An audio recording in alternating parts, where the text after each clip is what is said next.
Buenas noches, licenciada. Bien, gracias a Dios. ¿Y usted qué tal? Licenciada. Buenas noches. Muy buenas noches, licenciada. Aquí en esta sección entran por... Y buenas noches, entran de 30 en 30, ¿verdad, jóvenes? Buenas noches, licenciada. Muy buenas noches. Igualmente, aquí entran de 30 en 30, le digo. Es que usted nos pone asustados porque no nos acepta, licenciada. Sí, así, grandes grupos, ¿verdad? Entonces, quiero empezar y viene otro gran grupo. Ya. Pero en lo efecto, bueno es que licenciada, hoy... buenas noches. ¿Sí? Buenas noches, Manuel, mucho gusto. Estábamos preocupados porque no la podíamos ver. Fíjese que yo he tenido problemas con mi internet todo el día he estado con problemas. Creo que es por otra computadora que pusimos ahí, pero no nos como que nos quitara la señal de las demás computadoras. Sí, de plano a eso se debe. Sí, tengo buena cobertura, pues tengo en el teléfono y en la casa, pero porque hay que, esa es ahora la función. Y como uno está aquí también de salto en salto con todas las noticias que hay, ¿verdad? Que Guatemala es el país de lo absurdo, pues realmente. Muchísimas gracias, sí, estoy bien de salud. Ya estoy mejor, he ido recuperándome poco a poco, pero ha sido lentamente. Pero sí, preocupada un poco por la convención, aunque ya estamos, este sería el último punto que miraríamos para el examen, jóvenes, a partir de hoy. Entiendo que tienen el examen el 26 de, ¿cómo se llama? Aquí está mi teléfono. De agosto, a las 20 horas. Antes de que se me escape, quería hablar con ustedes de eso. Yo no sé si va a haber espacio para dar clases, pero si hay espacio, yo creo que el primer examen es el 18, el segundo creo que es el 20, el tercero es, vamos a ver. Según estaba establecido, era a las 7 de la noche, pero usted lo va a hacer a las 8 de la noche, licenciada. Si está el calendario, sí. Vamos a ver. Yo lo haría conforme el calendario. Sí, licenciada, en el Sí, es a las 8. el calendario actualizado que enviaron es a las 20 horas, a las 8 de la noche, licenciada. 20 horas. Está bien. A la hora que diga el calendario. ¿Saben por qué no puedo cambiarlo? Porque no todos se enteran del cambio. En cambio, pero utilizando el calendario, sí todos estamos sintonizados. Entonces hay un examen el 18. Eso es el miércoles. Luego tenemos el examen, otro examen de mercantil el 20, ¿verdad? El 20. ¿El 20 qué día es, jóvenes? Martes, ¿verdad? Viernes. Viernes. Bueno, viernes sí, el día de nuestra clase, pues no tendríamos clase ese día. Y el jueves, si hay alumnos en la plataforma, pues daría clases. Luego tenemos el 24. El 24 tenemos otro examen que es el de Derecho Tributario. Tienen ustedes, pues no yo. Y que el 24 sí es martes, ¿verdad o no? No. Si el 20 es viernes, sí, el martes creo que es, el 24 creo que es martes. Y el nuestro, que sería el jueves. ¿Sería jueves 26? ¿Será jueves 26? Sí, licenciada, jueves el 26. Bueno. Entonces, día jueves. Aquí dice a las 20 horas. Sí. Sección A, ¿verdad? 20 horas. Sí, estamos a las 20 horas, a las 8 de la noche, licenciada. Yo creo que es lo más conveniente. Uno a veces a las 7 de la noche todavía le cuesta por el tránsito, está muy denso, pero ya a las 20 horas yo creo que ya todo el mundo puede disponer de su tiempo, ¿verdad? Y luego está el examen del 30. 30 me parece que cae 26 es el jueves, 27, 28, 29, 30, lunes. Bueno, pero ustedes no tienen clase conmigo el lunes, no hay problema. Ya esa semana sí ya tendríamos clase regular. Ah, sí, ahorita le voy a... ¿Quién levantó la mano? Es que son tantos. Sí, a ver, Carlos Haroldo. Solo una duda, licenciada, buenas noches. La más Buenas va a ser por Classroom, licenciada, el examen. Mire, yo pregunté hoy si vamos a disponer de Moodle, porque todos los profesores pedimos Moodle. Todos. Al menos todos los titulares, ¿verdad? ¿Por qué debemos de velar por la pureza de la prueba? Porque ya ve que en Classroom se ven muchas cosas raras. Pero me dijeron que me van a responder.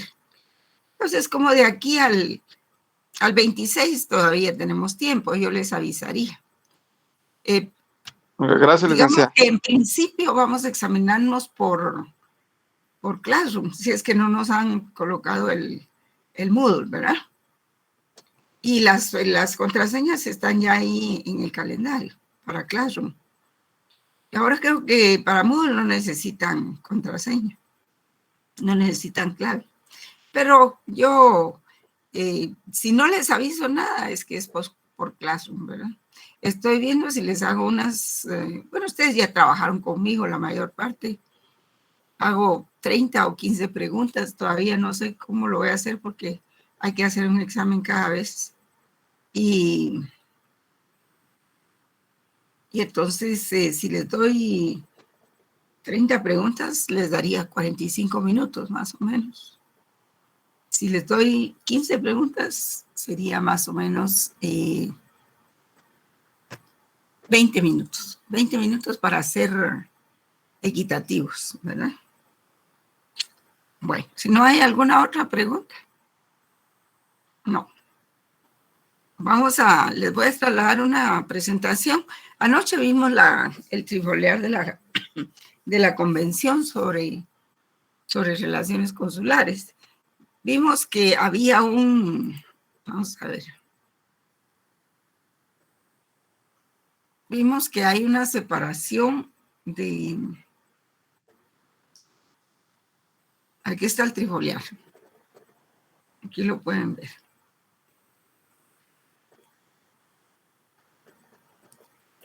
Permítanme. También les tenía esta presentación.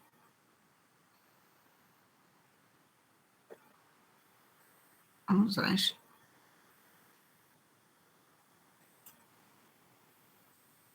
Vamos a pasar esto para acá arriba. Sí. Y dejaré solo el micrófono abierto. Entonces podemos ver el trifoliar. Y lo ven ahí, tienen a la vista la Convención sobre Relaciones Consulares. Sí, licenciada, sí se ve. Sí, licenciada, se ve. Ah, muy bien, muy bien.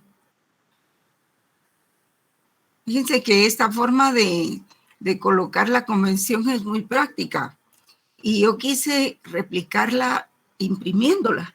Y no puedo. Cuando yo quiero imprimir, sale hoja por hoja. Entonces, no sé qué fue lo que hice para poderla colocar así. Les confieso que no. No sé qué fue lo que pasó. Lo cierto es de que logré archivarla así, ¿verdad?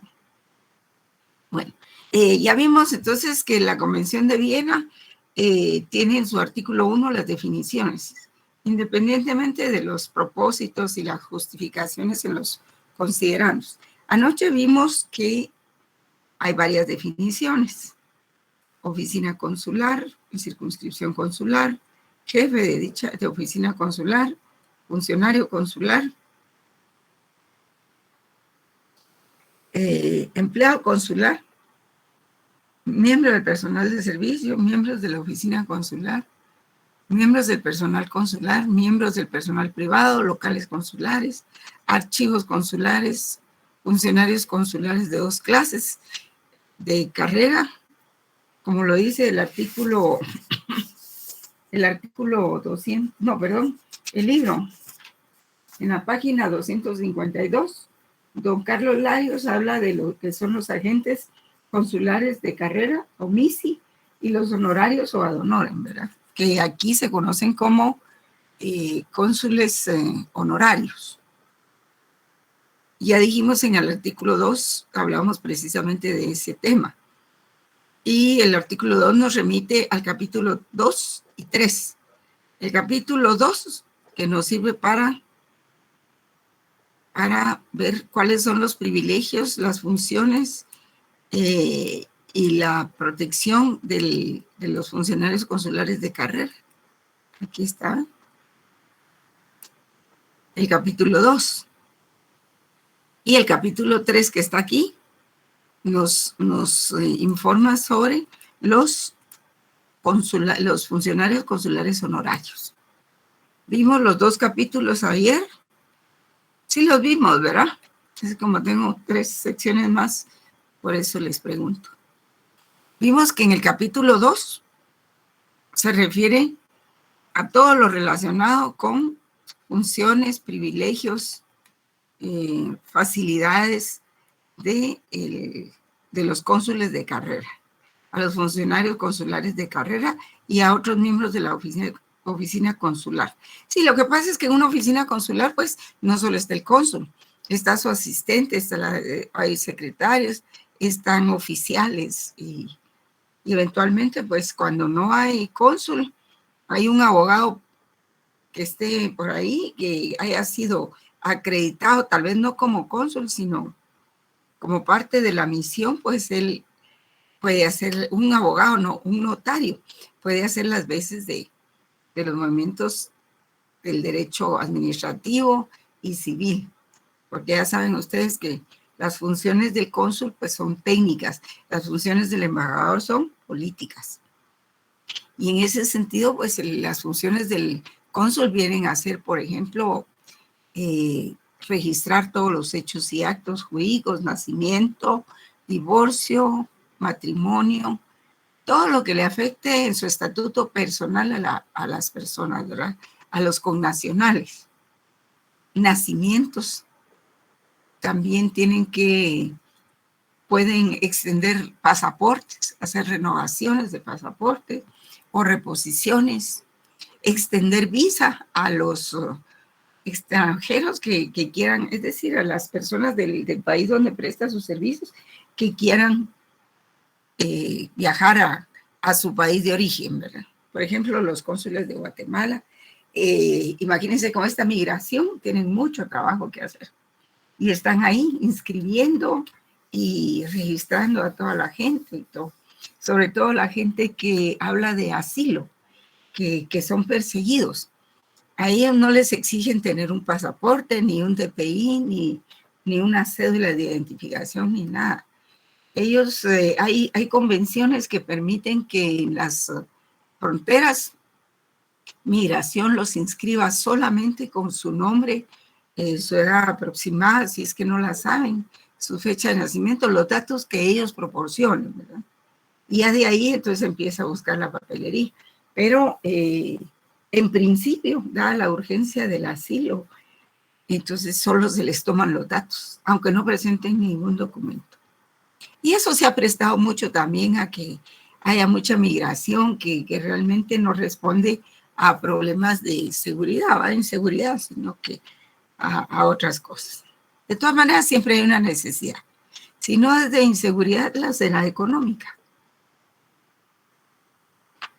Y es así como se protege en el derecho internacional a las personas, ¿verdad? Esto tiene que ver un poco con derecho internacional privado, ¿verdad? Ustedes saben que el estatuto personal, ¿qué es el estatuto personal?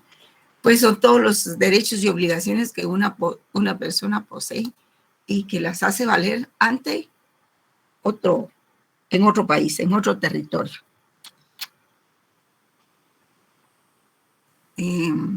¿Cómo se determina ese estatuto personal? Pues se determina por la nacionalidad o bien por el domicilio. En Guatemala se utilizan ambos. Bueno, pero no es clase de derecho internacional privado, sino público. Entonces, aquí tenemos en el capítulo 2 todo lo que regula. Ya me pasé, ¿verdad? Sí.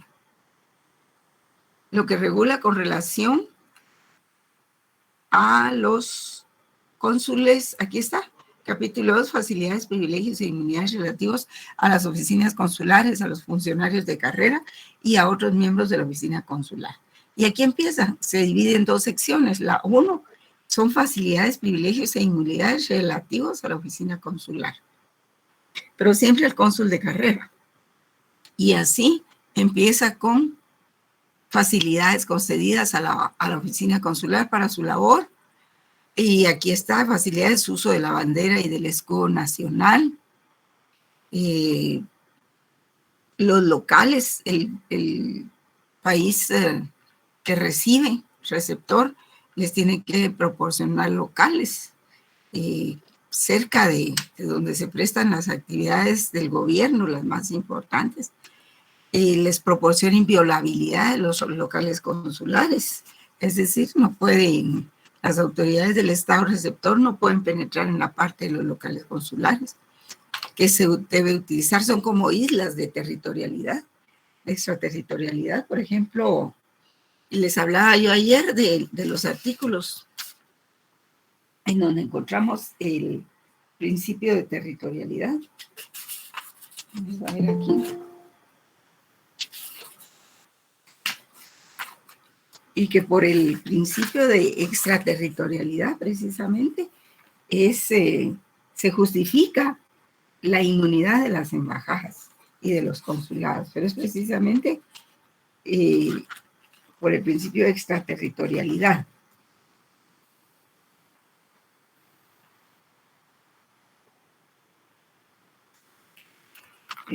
Las inmunidades diplomáticas pues se dan en cuanto a las personas según la costumbre internacional, y la inmunidad respecto de la jurisdicción penal del Estado receptor también. Inmunidad respecto a la jurisdicción civil y administrativa.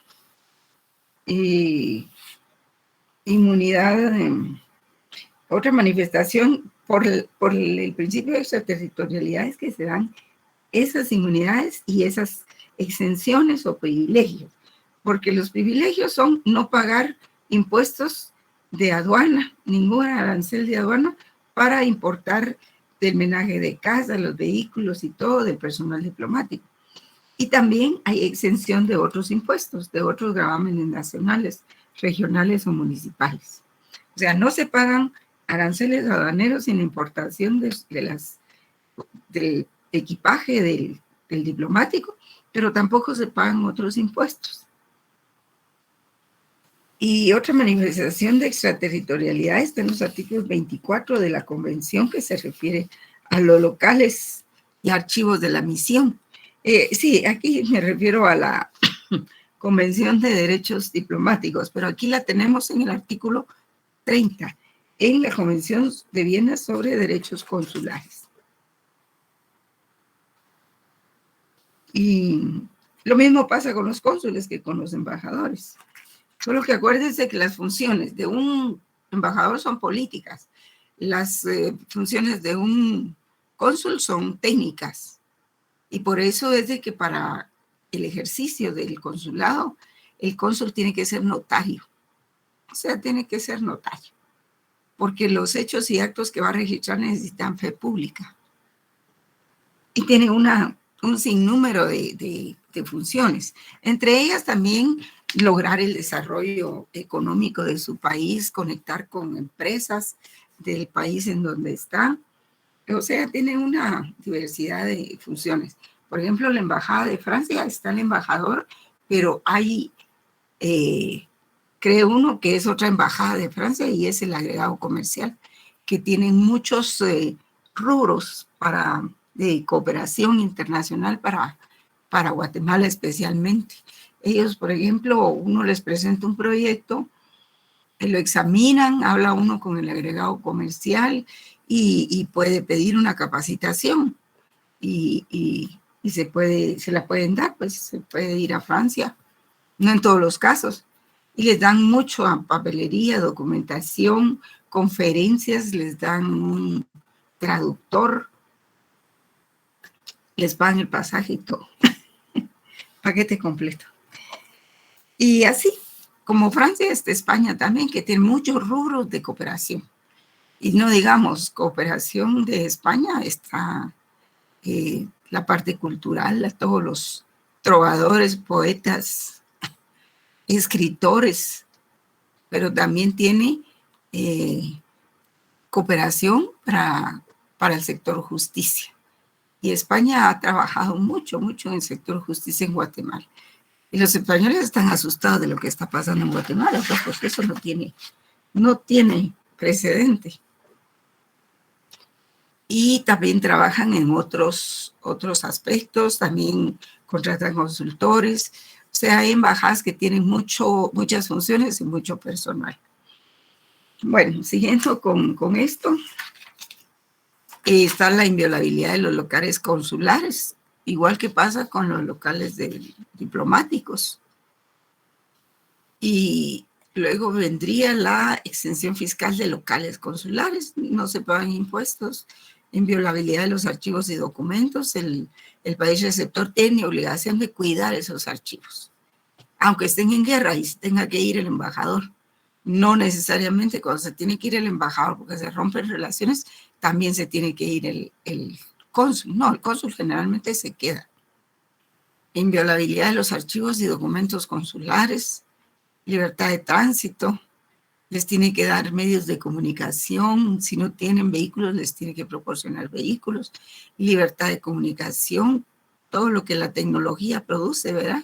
Internet, teléfonos y todo eso, si es que no lo pone la embajada.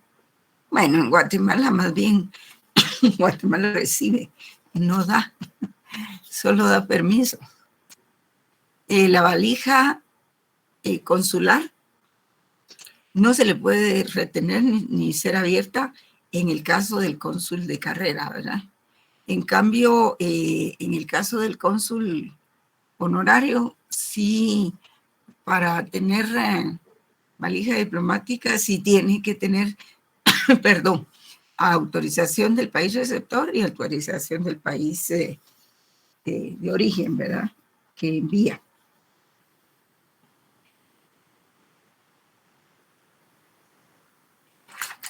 La renuncia, bueno, aquí está la libertad de comunicación con los nacionales del Estado que envía, sí, hay muchas funciones. Por ejemplo, aquí, cuando teníamos embajada de Venezuela, yo me recuerdo que el embajador de Venezuela era una persona muy amplia, especialmente colaboraba mucho con el Consejo Nacional del Libro y patrocinaban certámenes, premios y los festivales esos de arte de Antigua también colaboraba mucho el embajador.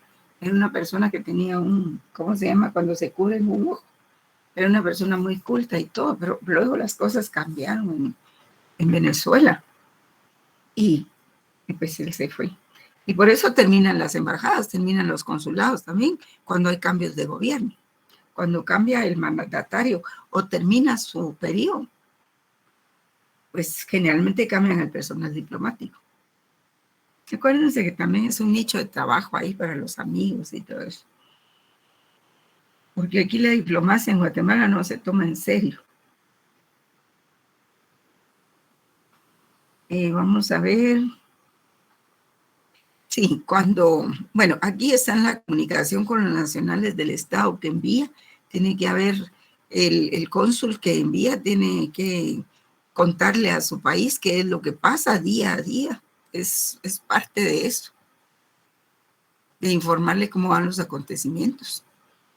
Así como pasó con el embajador de Estados Unidos, él tiene que decirle a su gobierno cómo van las cosas en Guatemala, especialmente con esta renuncia que se le está pidiendo al mandatario, ¿verdad? También el cónsul tiene otras funciones, información en casos de defunción, tutela, curatela, naufragio, accidentes aéreos. Artículo 37. Ustedes pueden ver ahí que tiene que informar sin retraso de la defunción de un nacional del Estado que envía. a comunicar sin retraso a la oficina consular competente todos los casos en que el nombramiento de tutor o curador sea de interés para un menor o un incapacitado nacional del Estado que envía. El hecho que se facilite esa información no será obstáculo para la debida aplicación de las leyes y reglamentos relativos a esos nombramientos. Ustedes van a ver que en las convenciones, debido a que se traducen a diferentes idiomas, se vuelven muy repetitivas. Y casi todas dicen en vigor, ¿verdad? No dicen en vigencia. Es un uso que viene desde los glosadores. Ven ustedes estas funciones del artículo 37. Tiene que, también en esas funciones tienen que comunicarlo a las autoridades locales de su circunscripción consular, del estado receptor. La oficina consular podrá percibir en el territorio del estado receptor los derechos y aranceles que establezcan las leyes y reglamentos del estado que envía para las actuaciones consulares. Sí, puede extender certificaciones y puede obtener honorarios. Ahí sí no hay problema. En la sección 2, entonces ya se habla de la protección de los funcionarios consulares.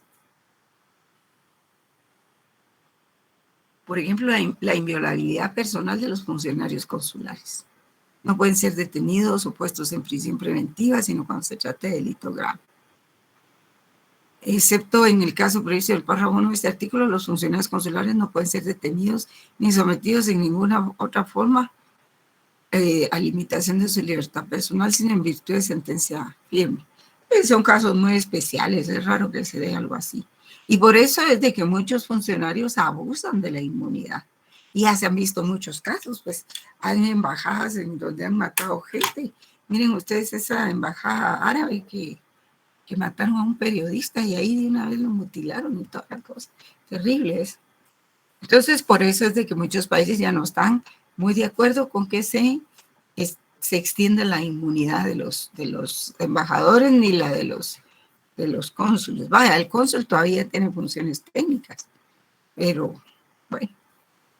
También tiene que haber una comunicación pronta en caso de arresto, detención preventiva o lo que sea. Estará obligado a comunicarlo sin demora al jefe de la oficina consular si se da ese problema. Sí, cuando estuvo Minugo aquí, había mucho personal de Naciones Unidas. Minuga estuvo antes que la CICIG. Y Minuga lo que hacía era que monitoreaba cómo estaba toda la población, los territorios después del conflicto armado. Y denunciaba cualquier violación, ¿verdad? Y se miraban unas cosas que reportaba Minuga terribles, ¿verdad? Terribles. Pero esa era la realidad en aquel entonces, porque muchos comisionados militares quedaron sin trabajo, que son precisamente los que están pidiendo ahora que los indemnicen. Pero estos funcionarios los fueron retirando precisamente porque eran los autores de muchos crímenes o los patrocinadores de todo eso. También pues tienen inmunidad de jurisdicción, los cónsules tienen la obligación de comparecer como testigo. Miren esta, el artículo 44, los miembros del consulado podrán ser llamados a comparecer como testigos en procedimientos judiciales o administrativos. Un empleado consular o un miembro del personal de servicio no podrá negarse, excepto en el caso a que se refiere el párrafo 3 de este artículo, que dice los miembros de una oficina consular no están obligados a deponer, o sea, a declarar, ¿verdad? Por hechos relacionados con el ejercicio de sus funciones. Bueno, ahí sí. Ellos pueden declarar si presenciaron un accidente, si presenciaron un asesinato o alguna conspiración, pero no pueden declarar sobre su propio trabajo, sus funciones, ni pueden exhibir correspondencia ni documentos oficiales de su país. Entonces, la autoridad que requiera el testimonio deberá evitar que se perturbe al funcionario en el ejercicio de sus funciones. La renuncia a los privilegios e inmunidades tiene que ser siempre expresa. El Estado que envía podrá renunciar respecto de un miembro de la oficina consular a cualquiera de los privilegios e inmunidades establecidos en los artículos 41, 43 y 44. La renuncia habrá de ser siempre expresa, excepto en el caso previsto en el párrafo 3 de este artículo, y habrá de comunicarse por escrito al Estado receptor. Párrafo 3 dice, si un funcionario consular o empleado entablase una acción judicial en una materia en que goce de inmunidad de jurisdicción, conforme al artículo 43, no podrá alegar esa inmunidad en relación con cualquier reconvención que se le plantee, porque va ligada directamente a la demanda principal. Sí, esto pasa a veces cuando tienen problemas de que hay algún préstamo y no se pagó alguna obligación, algún mutuo, o a veces hay problemas porque no se pagó el alquiler de una casa, de una oficina que ocupaban, y entonces ellos pueden demandar o los pueden demandar. Acuérdense que está la iudicatum solvi, que es cuando alguien se demanda en un sumario de ¿qué? Puede ser de un ejecutivo o un sumario de desocupación. Si este funcionario trabaja en ese consulado, tiene que garantizar las resultas del juicio, ¿verdad? Y por eso es de que cuando le contrademandan no puede acudir a la inmunidad, tendría que enfrentar el proceso.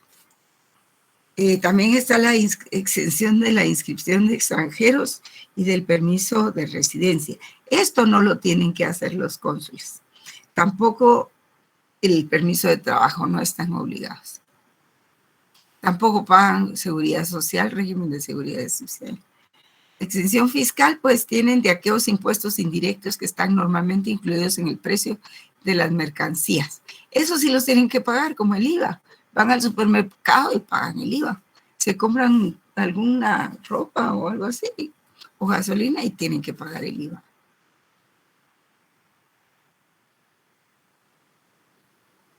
Y otros, ¿verdad? Pero esto no ofrece mucha complejidad.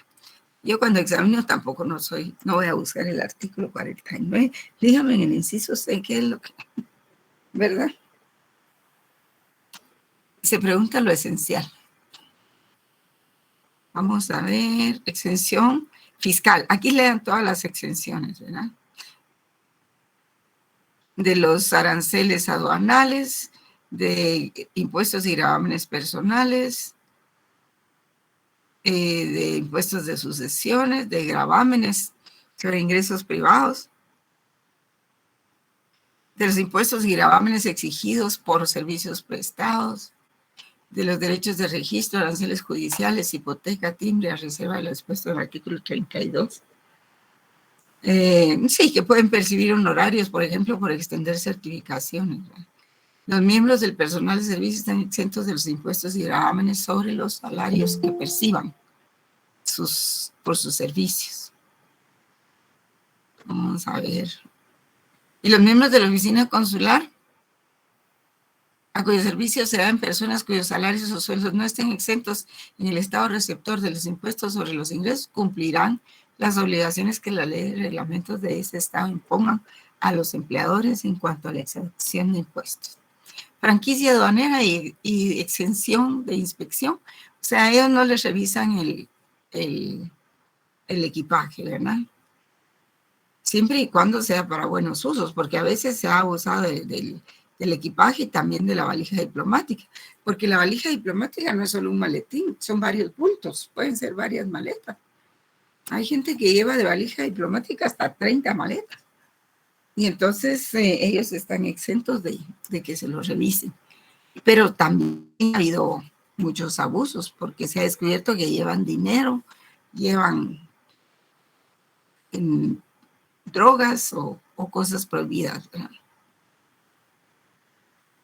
Esto de la sucesión de un miembro del consulado, de un miembro de su familia, bueno, estos son derechos sucesorios, ¿no? Eso es otra cosa, no se da. Principio y fin de los privilegios, pues perdón. Los miembros de la oficina consular gozan de privilegios e inmunidades desde que entran al territorio hasta que salen. O sea, desde que cruzan la frontera, en ese momento ya gozan de esos privilegios. Y cuando salen también, en el momento en que pasan la frontera, terminan los privilegios.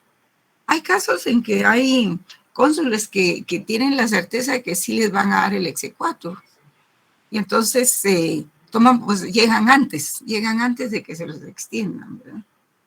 Y en ese caso, pues si el país receptor no se opone, gozan de todos los privilegios desde que toman posesión preliminarmente. Sí, aquí dice los privilegios e inmunidades de las personas a las que se refiere el párrafo 2, o sea, los miembros de la familia, un miembro de la oficina consular, terminarán en el momento en que esas personas dejen de pertenecer a la familia o de estar al servicio de un miembro de la oficina consular. Sin embargo, cuando esas personas se dispongan a salir dentro del plazo de tiempo razonable, sus privilegios e inmunidades subsistirán hasta el momento de su salida.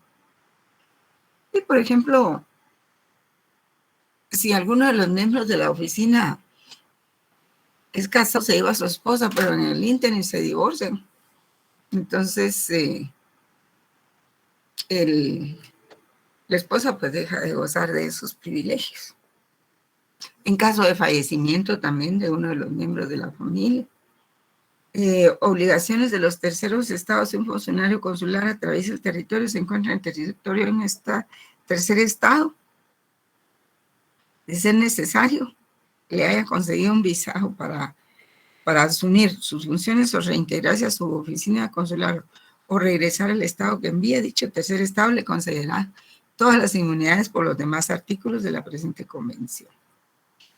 Sí, a veces no van directamente al país, sino que pasan antes por otros países, pero les mantienen su estatus diplomático los terceros países.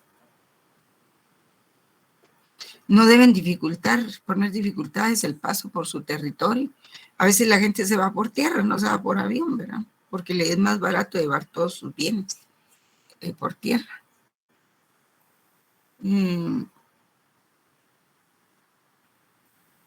Sí, los terceros estados tienen que respetar. Respecto de las leyes y reglamentos del estado receptor, por supuesto, tienen que ser respetuosos. Seguro contra daños causados a terceros. Sí, tienen que contratar servicios de responsabilidad civil, como por ejemplo, por daños causados a terceros en accidentes de tránsito, por ejemplo. En buques o aviones, pues tienen que hacerlo.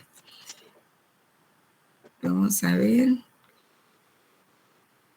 Solo que alguien disponga del consulado, hacer un negocio, poner una venta de ropa o lo que sea, entonces ya ahí eso sale de la exención. Tienen que pagar los impuestos que paga cualquier particular.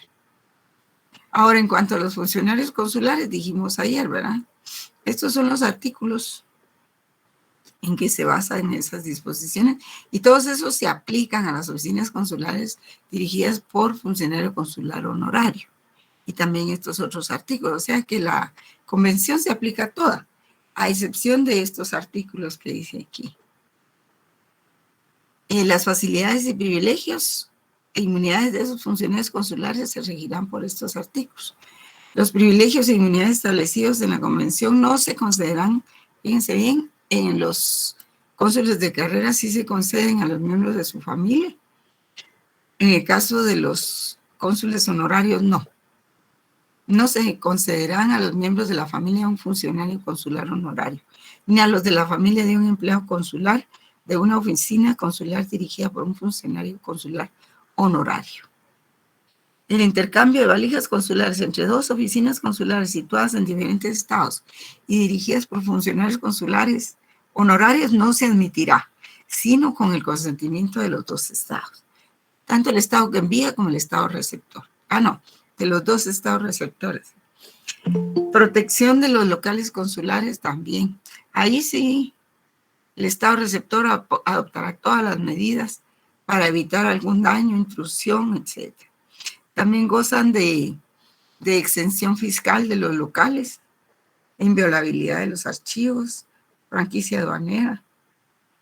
Vamos a ver.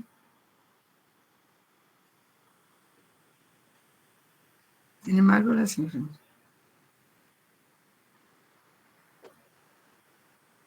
Sí, puede darse el caso de que tenga un problema o cometa un delito y eventualmente lo pueden tener en prisión preventiva, pero tienen que acelerar los trámites para que no sufra ningún problema la relación diplomática entre los países. Fundamentalmente esa es la prisa. Protección de los funcionarios consulares honorarios. Toda la protección que puedan necesitar por razón de su carácter oficial. Exención de inscripción de extranjeros y de permiso de residencia, igual que para los de carrera.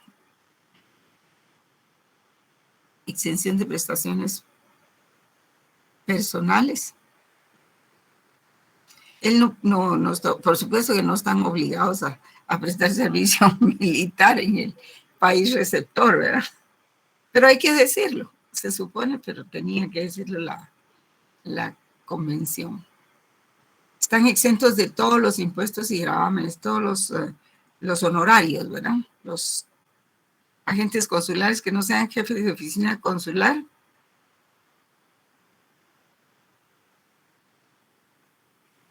Sí, los estados deciden quién es el jefe y quién no es el jefe de la oficina consular, pero son los estados que los envían. Sí, a veces, como les digo, puede que haya un cónsul que es notario, pero que también hay otros notarios ahí y se reparten el trabajo. Entonces ellos son miembros de la oficina o de la agencia consular, sin ser los cónsules, ¿verdad? Y pueden realizar algunas labores de cónsules, siempre que estén autorizados. No cualquiera lo puede hacer. Ejercicio de funciones consulares por las misiones diplomáticas. También se aplicará en lo que sea procedente la Convención sobre Relaciones Diplomáticas. Y estos son nacionales o residentes permanentes del Estado receptor. Sí, esto quiere decir que algunas personas pueden, yo les decía ayer, ¿verdad?, de que la Embajada de España contrata mucha gente de Guatemala, igual lo hace la Embajada de Estados Unidos, contrata secretarios, oficiales y una cantidad de personal guatemalteco. Vamos a ver, así como ellos gozan de facilidades, privilegios e inmunidades solo en la medida que el Estado receptor se los conceda. Las personas de la familia, los miembros de la oficina consular y los miembros del personal privado que sean nacionales o residentes permanentes del Estado receptor gozarán de las facilidades, privilegios, pero solo en la medida en que el Estado se los otorgue. Sin embargo, el Estado receptor deberá ejercer su jurisdicción sobre estas personas de manera que no se perturbe indebidamente el ejercicio de las funciones de la oficina consular. Sí, que no van a hallar espías ahí, ¿verdad? Como cierto personaje que ahora ocupa un importante ministerio y que estuvo ahí en la CICIG. Bueno, no discriminación de los estados, ¿verdad?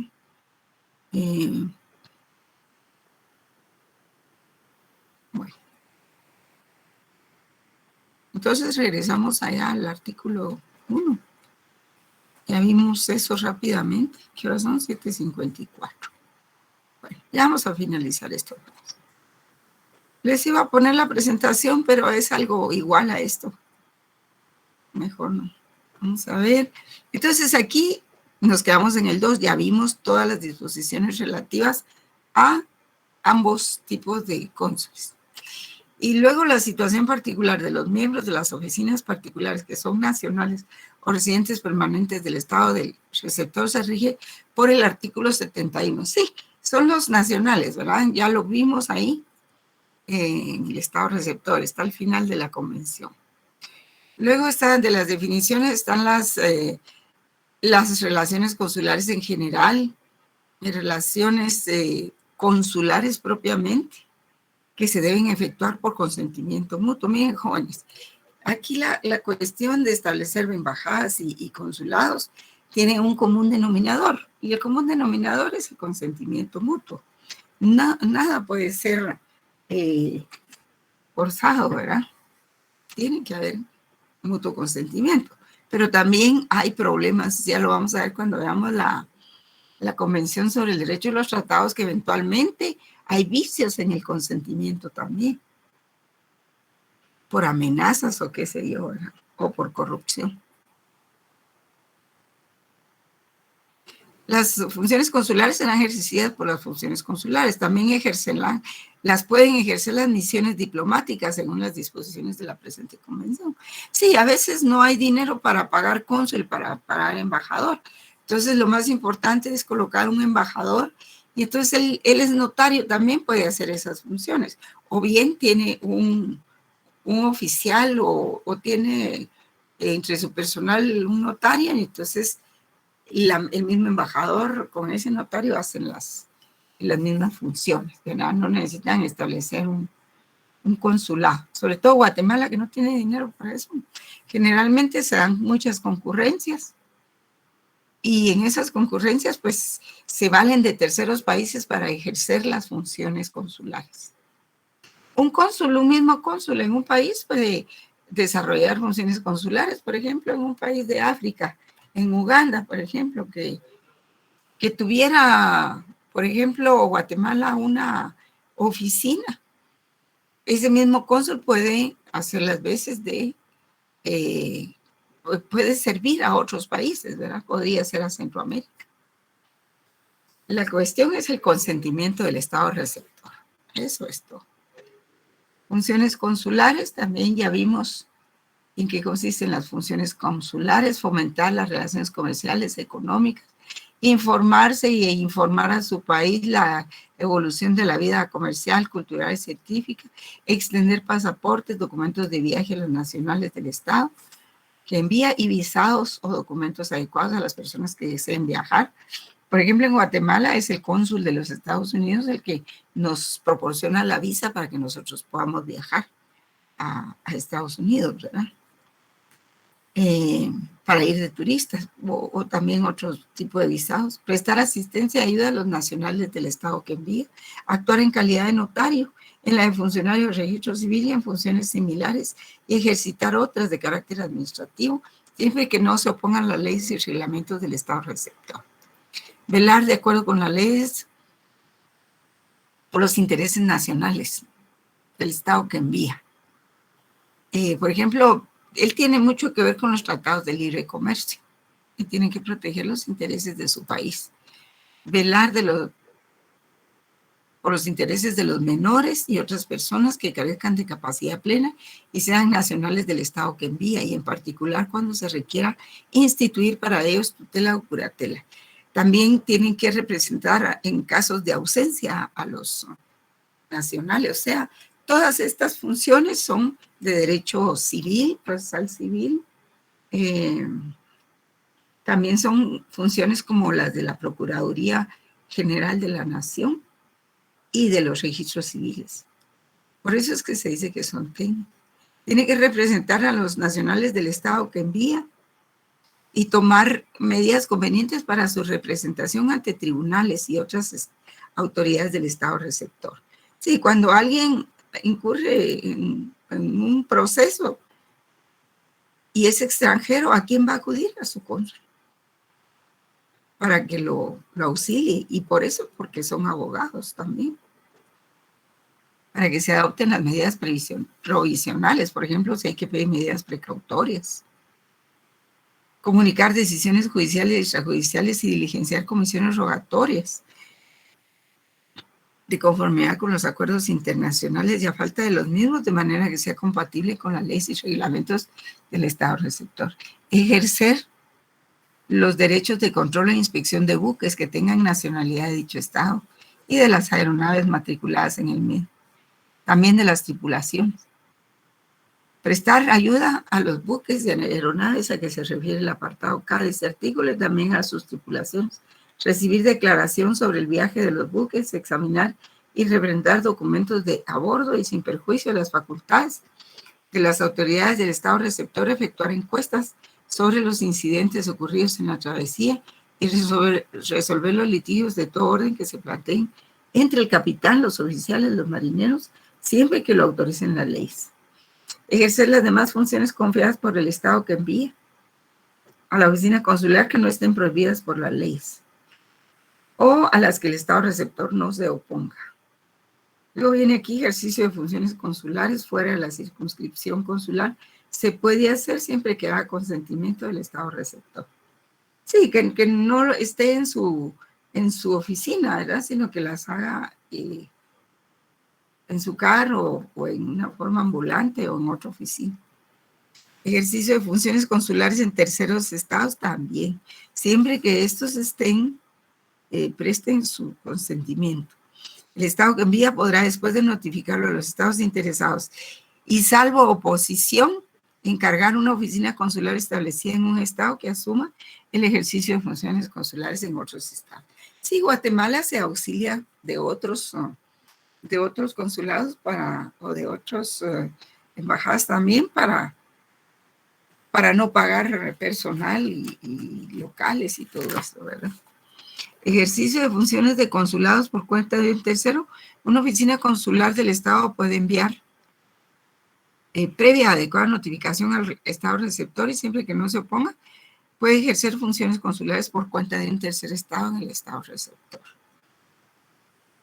Categorías, aquí están las categorías, son 4: cónsules generales, cónsules, vicecónsules y agentes consulares. Esta clasificación la definen los ministerios. Párrafo 1 de este artículo no limitará de modo alguno el derecho de cualquiera de las partes contratantes a determinar en la denominación de funcionarios consulares que no sean jefes de la oficina consular. No los limitará. Era lo que yo les decía. Si tienen un colaborador que es notario, pues puede hacer algunas actividades propias del cónsul. Vamos a ver, nombramiento y admisión de los jefes de oficina, también se tiene que hacer la consulta al Estado que se envía. Se tiene que hacer una carta patente o notificación del nombramiento, se va, y si el Estado está de acuerdo, pues manda lo que se llama aquí, en el artículo 12, el exequatur, que es la aceptación. Si no, entonces no lo envía y no tiene obligación de recibirlo. Admisión provisional del jefe, era lo que yo les decía, algunos jefes de consulados se van antes de que les den el exequatur. Y otras funciones, ¿verdad? Presidencia de oficinas consulares, y están aquí. Este orden de precedencia estará determinado en su respectiva categoría por la fecha de concesión del exequatur. Y aquí están las excepciones: cumplimiento de actos diplomáticos por funcionarios consulares, nombramiento de la persona como funcionario consular por 2 o más estados, nombramiento de miembros del personal consular. Sí, si por ejemplo Guatemala estuviera en guerra con El Salvador, como aquella guerra, ¿verdad? Puede confiar a un tercer estado sus locales y sus archivos. Podría dárselos a Honduras o a Costa Rica. Alguien me preguntaba el número de miembros de la oficina consular, y aquí, o de la embajada, aquí en el artículo 20, dice: el Estado receptor podrá, cuando no exista un acuerdo expreso sobre el número de miembros de la oficina consular, exigir que ese número se mantenga dentro de los límites que considere razonables y normales, según las circunstancias y condiciones de circunscripción consular y las necesidades de la oficina consular de que se trate. Saben ustedes que, bueno, que Suiza siempre se ha negado a entrar a instituciones como la ONU y a estas convenciones, porque ellos decían: nosotros somos neutrales, ¿verdad? Pero realmente no se puede vivir aislado. Y entonces, por ejemplo, no podemos comparar el número de actividades que tienen los Estados Unidos en su consulado con el número de actividades que puede tener otro país, por ejemplo, Costa Rica, en Guatemala, ¿verdad? Y de acuerdo a esa importancia y a las actividades, es que precisamente, por ejemplo, toda la cooperación que da Estados Unidos en el sector justicia es enorme. No es solo el Ministerio Público, es la Policía Nacional, en donde también ha dado mucha cooperación España. De hecho, el nuevo escudo pues, fue diseñado pues, a sugerencia de los españoles. Y es un poco parecido al que se utiliza en España, el nuevo escudo de la PNC, ¿verdad? También hay mucha cooperación en el sector justicia, en todo, en el organismo judicial, en tribunales de diferente instancia de paz, de tribunales, ¿cómo se llama estos? Indígenas o locales. Y también están en la Escuela de Estudios Judiciales, y ahí es un montón de cooperación. Están trabajando también, está la DEA y hay otros cuerpos que funcionan acá, de Estados Unidos. Aquí está la nacionalidad de los funcionarios consulares, tiene que ser del Estado receptor. Persona declarada non grata, pues esto sirve para que si algún embajador o algún cónsul no lo quieren, entonces le declaran el non grato y se tiene que ir, ¿verdad? No es lo mismo lo que pasó con la CICIG, porque la CICIG estaba amparada con un acuerdo entre la ONU y Guatemala y tenía otro estatus y otro protocolo. Lo que pasa es que en Guatemala todas las leyes las han torcido, pues. Las han torcido a su favor, y es gente sin escrúpulos, que no sigue el ceremonial, que no sigue las leyes, que no tiene delicadeza, que todo lo que tienen a la mano lo usan, ¿verdad? Para el mismo fin. No saben separar. El proletariado, la aristocracia. Notificación del Estado receptor de los nombramientos, llegadas y salidas. Se notificará al Ministerio de Relaciones Exteriores todo es el nombramiento de la llegada y salida definitiva de una persona, y todo esto lo maneja el Ministerio de Relaciones Exteriores. Terminación de funciones consulares por la notificación del Estado que envía al Estado receptor de que se ha puesto finalización a esas funciones, por la revocación del exequatur, por la notificación del Estado receptor al Estado que envía de que ha cesado de considerar a la persona de que se trata como miembro del personal consular. Salida del territorio del Estado receptor, hasta que sale tienen los privilegios, ¿verdad? Los locales y archivos pueden quedar en poder de un tercer Estado, no hay ningún problema. Y esta es la parte general, del artículo 27 al artículo 1, la parte general. Ya después viene el capítulo 2 y se divide en 2 secciones. Y el capítulo 3, el capítulo 2 es para los cónsules de carrera y el capítulo 3 para los cónsules honorarios.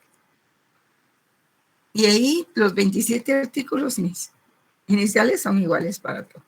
Bien, jóvenes. Bueno. Veamos entonces, estaríamos para... Ah, sí, Edna Mexicano. Cuénteme, Edna. No la había visto porque estaba pantalla completa. Disculpe, se me activó la manita, perdón. Ah, bueno. Sí, gracias, muy amable, feliz noche. Para servirles. ¿Alguien más? ¿No? Bueno.